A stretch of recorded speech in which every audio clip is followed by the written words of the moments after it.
அன்பார்ந்த கடவுள் ஒரு டிவி நேயர்களே,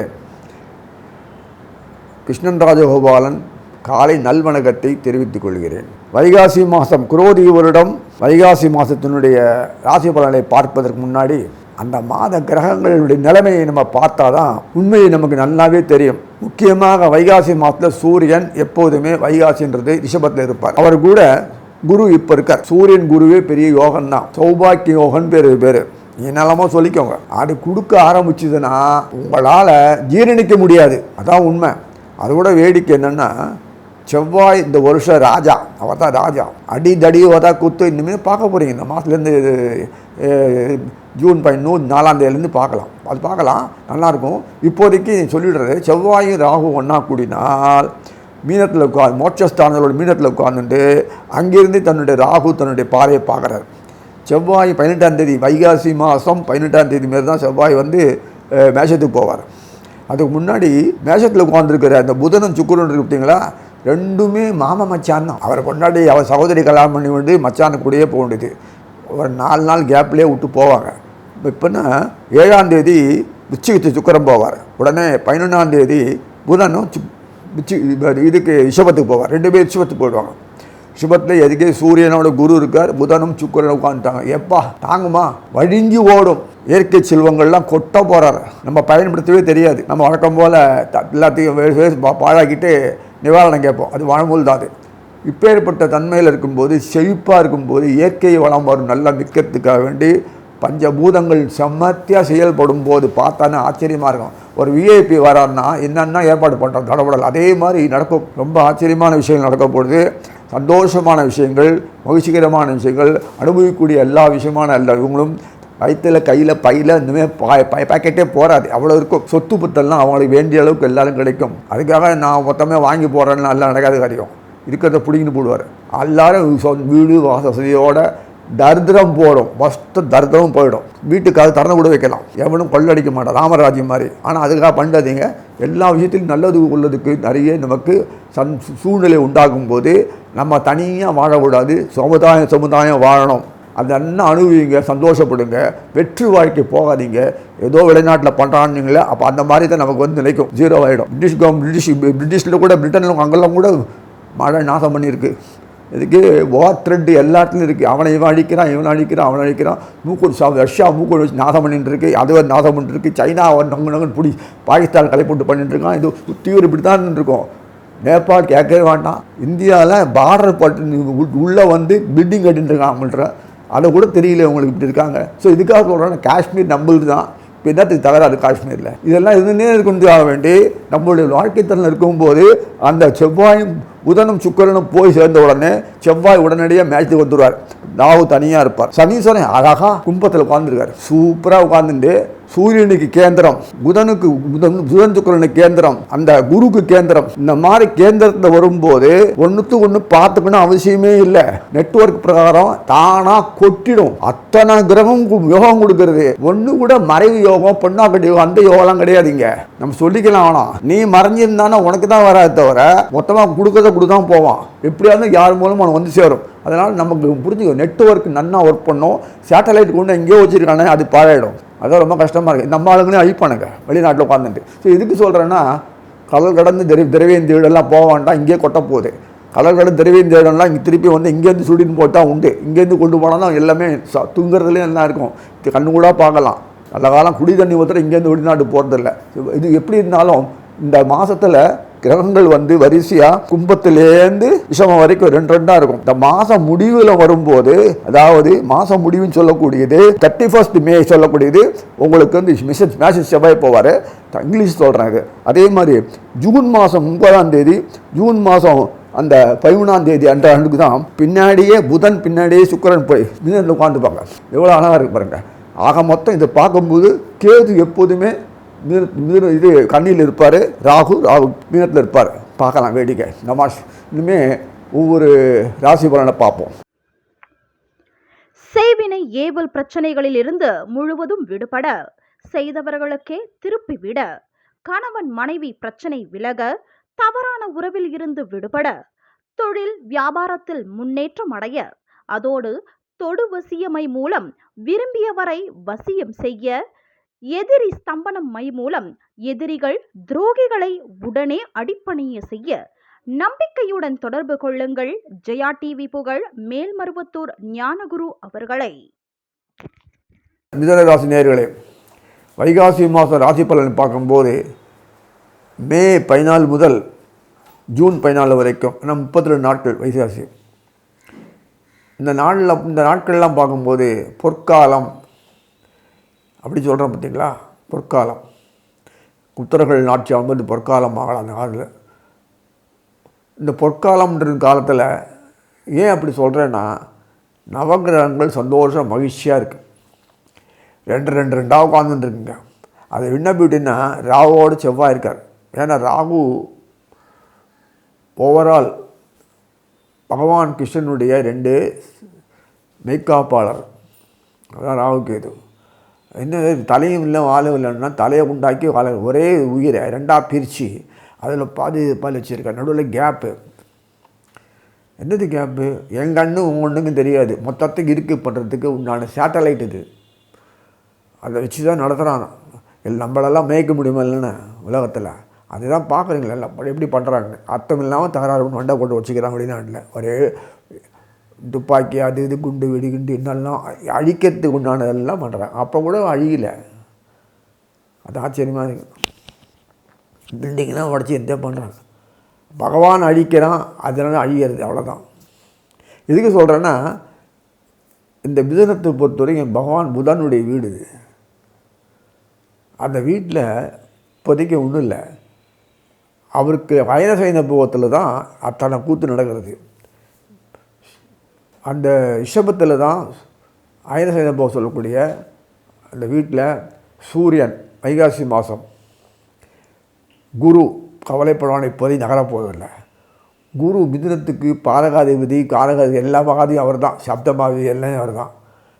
அயனசைன சப்தமாதிபதி பத்மரை 10ஆம் வீடுகளுக்கு சம்பந்தப்பட்டாலே இதெல்லாம் அயனசைனம் சொல்லக்கூடிய விஷயம் 12ஆம் வீடாக இருந்தாலும் 10ஆம் வீடு கர்மங்களுக்கு உண்டான வகைகள்லாம் செய்யறதுக்கு பிளான் பண்ணி வச்சுருப்பார். அது அனுபவிச்சியான அவங்க கூட தப்ப முடியாது. ஒரு உயிர் தப்பாது. பகவானே பிறந்தாலும் அது எதாவது நாடகமாட்டி தான் போகணும். அதனால் 10ஆம் வீடு ரொம்ப இம்பார்ட்டன்ட். அது கேந்திரமும் உண்டானோ திரிகோணம் சொல்லிடுவோன்னு ஆக அந்த 10ஆம் வீடு சம்மந்தப்பட்டவர் குரு. அவனுக்காக அயனசைன போகிறதுல உட்கார வச்சுட்டு இப்படி இருக்குது பார்த்தீங்களா. என்ன 2ஆம் வீட்டில் உட்காந்துக்கும் இல்லை அயனசைன போகிறத உட்காந்து அயனசைன உட்காரும். என்ன அது உங்களுக்கு இந்த கடைசியில் அவருடைய கர்மஸ்தானத்தில் ராகு உட்கார வச்சுட்டார். கீழே சுகஸ்தானத்தில் கேது இருப்பார். அந்த ராகு அப்படியே குருவை பார்ப்பார். கேது தலை குனிஞ்சுட்டு நான் பண்ண பாவத்துக்கெல்லாம் மன்னிப்பு கேட்டு எல்லாம் தோஷம் போக்குறதுக்கு குருவினுடைய பாறையை வாங்கிக்குவார். எப்படி இருக்குது பாருங்கள். நான் வியாபாரம் பண்ணுவேன், கொள்ள சம்பாதிப்பேன், வெயிட் பண்ணேன், பாவம் நல்ல தர்மம் பண்ணுவேன், பாவம் போயிடும். இந்த மாரவாடியில் பிஸ்னஸ் பண்ணோம், அங்கே போய் சம்பாதிப்பாங்க, என்ன வேணால் இருப்பாங்க, சூழ்நிலையை பார்த்து நான் சம்பாதிச்சுப்பாங்க. அந்த தோஷம் வரும்போது அது கங்கா காவிரி போய் தோசிப்படும். அவ்வளோதான். அன்னசத்திரம் அன்னதானம் பண்ணுவாங்க, சத்திரம் கட்டுவாங்க. அதெல்லாம் பார்த்துருக்கீங்க தான் இந்த காலத்தில் செட்டியார்கள்லாம். அதே மாதிரி அமைப்பு தானாக கொடுத்துருக்காரு. ஏன்னா பிஸ்னஸ் மேன் மிதுனம் குருவே நேராக கொண்டு வச்சுட்டார். கூடையே உட்காந்துட்டு அயனசைன போல் உட்கார வச்சுட்டு எல்லாம் அயனம் நல்ல ஜீவன வாய்ப்பை சயனம் அவன்கிட்ட பொறுப்பை கொடுத்துட்டு ரெஸ்ட் எடுத்துட்டுருக்கார். ஜம்முன்னு போகம் எல்லாம் அனுபவிச்சுட்டுருக்கு.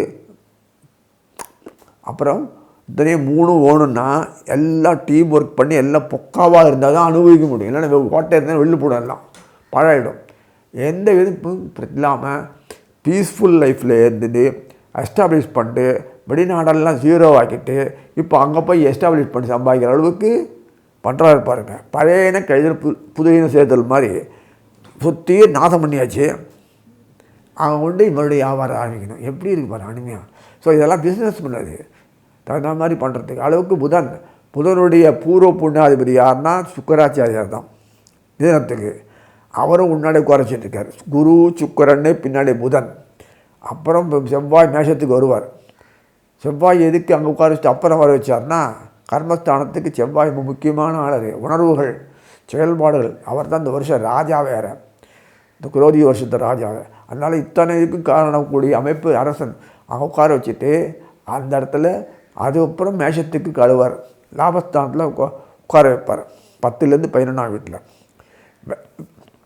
ஒரு வியாபாரம் ஆரம்பிக்கணும்னா லாபம் வரணுமா வேணாமா? அல்ல அது நஷ்டமாக போகணும் அப்படின்னு எவனா சொல்லுவானா? அதனால் லாபஸ்தானாதிபதியே 10ஆம் வீட்டில் உட்கார வச்சுட்டு அப்புறம் 11ஆம் வீடு உட்கார வைக்கிறார். ராகுவோட டீம் ஒர்க் பண்ணார். பண்ணிட்டு உட்கார வச்சு என்ன மூளை பார்த்தீங்களா? என்ன ப்ரில்லியன்ஸு பாருங்கள். வியாபாரி தான். ஸோ அதனால் மிதுனத்தில் பொறுத்த வரைக்கும் இத்தனை நாளைக்கு எப்படியோ வாழ்ந்துருந்தாலாம், எப்படியெல்லாம் போனாங்களாம். இனிமேல் மூளையாகவே அவர் இருந்துட்டு நேரடியாகவே எல்லாத்தையும் கொடுக்க போகிறார். வைகாசி மாதத்தில் வாங்கி சக்க வச்சேன்னா அடுத்த வைகாசி வரைக்கும் பார்த்துக்கலாம் நீங்கள் ஜம்மனு. அந்த அளவு கொடுக்க போகிறார். அளவு பூர்வ புண்ணியாதிபதி சுக்கராச்சாரியார் ஜம்முன்னு இருக்கார். அதே மாதிரி அந்த களத்திரம் சொல்லக்கூடிய 7ஆம் வீடு அதிபரும் அதே சமயம் 10ஆம் வீடு அதிபர் குரு சோகமாக உட்காந்து நல்ல பலமாக இருக்குது. அது பலம், அந்த வீடு பலம்தான். உச்சி வீடு போகிறார். அதே சமயத்தில் குரு சுக்கரன் ஒன்றா காலத்தில் ரொம்ப நாள் உட்கார மாட்டாங்க. மாத கட்சியில் போயிடுவாங்க. திரும்பி மிதுனத்தில் போயிடுவாங்க. ஏன்னா ரொம்ப கூட வச்சா 0 ஆகிடும். அவர் அகங்காரத்தில் இவர் அகங்காரத்தில் இருப்பார். இவங்களால நம்ம கோட்டை விட்டுருவோம். இவங்க 2 பேர் எப்படி எல்லாம் போட்டோம் நம்ம போயிடுமே. முன்ன புதன் சுக்கரன் ஆக்ஷன் போடுவார். புதனும் சுக்கரனும் 1ஆம் தேதி மாத கட்சியில் அந்த வைகாசி 27ஆம் தேதி போயிடுவாங்க. வைகாசி 27ன்னா உங்களுக்கு 9ஆம் தேதி ஜூன் மாதம் வருது 9ஆம் தேதி. இன்னொன்று மாத கட்சியில் 31 வைகாசி இப்படி 6ஆம் தேதி, அதாவது 13ஆம் தேதியாக இன்னும் வரும். 13ஆம் தேதி அவர் ஜூன் மாதத்துக்கு போயிடுவார். ஜூன் 15ஆம் தேதி அந்த மிதுனத்துக்கு போயிடுவாங்க. சரி, மாதம் கழிச்சு அது வரைக்கும் உட்காந்தாங்களே நல்லா சம்பாதிச்சு எல்லாம் பண்ணிவிட்டு அப்புறம் மெதுவாக போயிட்டார். ஏன்னா குருவோடு இருந்தான்னா கெட்டு விட்ருவார். அவரே பாதுகாத்து இல்லை. எவ்வளோ அழகாக இருக்குது பாருங்கள். இத்தனை விஷயங்களுக்கு அதிபதியாக இருக்கக்கூடியவர் மூளை யாருன்னா மகாபாரத்தில் ஒரு புதன். அப்போ இந்த கிருஷ்ணர் எப்படியெல்லாம் புறாமட்டு கடவுள் ஒழிச்சிட்டு அர்ஜுனனை காப்பாற்றின மாதிரி ஒவ்வொரு விஷயத்துலையும் அவர் முடிவெடுக்கிறார். நமக்கு முட்டாளாகவே இருக்கும். இது வரைக்கும் யாராவது சாத்தியம் பண்ணான்னா நாம் பண்ணு ஆடுறாங்க தவிர உண்மையில் பார்த்து கவுந்துடுறாங்களே. அது கூடாது. எப்பேற்பட்ட ஆளுகளும் இப்படி இருக்கும்போது நம்ம மாதிரி பீஷ்மரே அப்படி ஆனார்னா நம்ம ஏமாத்துறோம். அதனால் ரத்தம் பண்ணாமல் தலைவரே சொல்லிட்டு கிருஷ்ணனை வணங்கிடுங்க. அதே சமயத்தை இந்த தெய்வங்கள்லாம் நம்ம தோஷப்பட்டு நம்ம ஒத்துழைக்கும். அவங்களுக்கும் ஒரு தெய்வம் தான். எதுக்கு சொல்கிறேன்னா புதனுடைய களத்திரம் சொல்லக்கூடியவர் தான் கர்மஸ்தானத்துக்கு உண்டானவர். கர்மங்கள் இல்லைன்னா பூமியில் இங்கே நம்ம வேலையே கிடையாது. அது நல்லபடியாக அமைஞ்சதுன்னா சந்தோஷமாக இருக்கும், வாயு நல்லா இருக்கும், மற்றவங்க வாழ்த்துவாங்க, நம்மளும் வாழ முடியும், ஆரோக்கியமாக இருக்கணும், அனுபவிக்க முடியும். இதுதான். அதே சமயத்தில் கடமையை நிறுத்த முடியும். அதே சமயத்தில் அந்த 9, 10, 10, 11க்கு இந்த 8ஆம் வீட்டு அதிகாரி சனீஸ்வரர் ஆகிடுவார். 8ஆம் வீடு சனி. அதனால் 9ஆம் வீட்டில் உட்காந்துருக்கு. 8க்கு 9 இந்த சனீஸ்வரர் 9ஆம் வீட்டில் உட்காந்து ஜம்முன்னு உட்காந்துருக்கார். அவருக்கு கேந்திரம் தான் எல்லாமே. மாத கடைசியில் போய்டுறது எல்லாம். அதே சமயத்தில் அந்த 3ஆம் பார்வையாக சனீஸ்வரன் 3ஆம் பார்வை உண்டு. அழகாக கும்பத்தில் உட்கார்ந்து மேஷத்துக்கு பேர்ந்த 18ஆம் தேதி பாருங்கள். வைகாசி பிறந்த அந்த செவ்வாயை பார்ப்பார். தொடர்பு வந்துட்டு பாருங்கள். இப்படி எல்லாம் அந்த நேரத்தை அந்த மாதிரி அரிசியை போட்டாச்சுன்னா சாதம் வேகும்போது அதுக்கு உட்பட்ட நேரம் ஆனப்புறம் தான் அவன் பக்குவமாக ஆனப்புறம் தான் அரிசி சாதமாகும். அந்த காலத்துக்கு அவங்க காலம் திரட்டி பொறுத்து நிதானமாக அப்புறம் பேர்ந்த உடனே குரு சனீஸ்வரன் செவ்வாயை பார்க்கக்கூடிய வகை இருக்குது. இந்த மாதம் அபரிவிதமான செல்வம் கைவரும். சந்தோஷம் இந்த அளவுன்னு கிடையாது. மகிழ்ச்சி, ஆனந்தம், துள்ளிவாள் எல்லாம் டான்ஸ் எல்லாம் ஆடலாம். டம் திம்னு வயசானவங்க கூட இந்த டான்ஸ் ஆடலாம். அந்த அளவுக்கு ஒரு ஆப்பர்ச்சுனிட்டி கொடுத்து உங்களை அவரே கையாக கொடுத்து தூக்கி விட்டு காலத்தை எதுக்கு பயன்படுத்த வச்சு எல்லாம் சிக்கல் அவரே எடுத்து இத்தனையும் பகவான் நேரடியாக பண்ணுறாரு. நம்ம ஸ்பூன் ஃபீடிங்காக இருக்கும்னு நல்லாவே தெரியும் அவருக்கு. இப்போ அவருக்கு நேரையே நானே பண்ணுற அளவுக்கு அத்தனை அமைப்பில் கொடுக்குறாரு. நன்றி சொல்லணும். அப்புறம் வெளிநாடு போகலாமான்னு கேட்காதீங்க. உலகம் ஃபுல்லாக அவனோட தான்.